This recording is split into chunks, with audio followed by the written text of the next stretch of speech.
Hello viewers, today in this video I am going to show you how to backup and restore WhatsApp message on Android. First of all, open your WhatsApp application. Now tap on three dot icon top of the right. Tap on settings. Now tap on chats.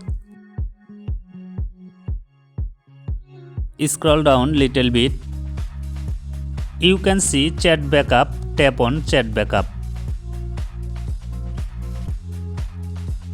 And then tap on Google account. And select your Gmail.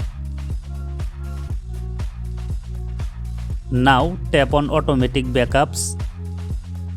You can see all options.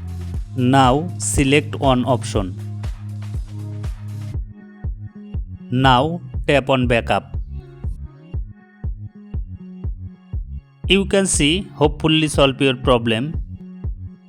Thanks for watching this video. If this video helpful for you, please like this video and subscribe to my channel.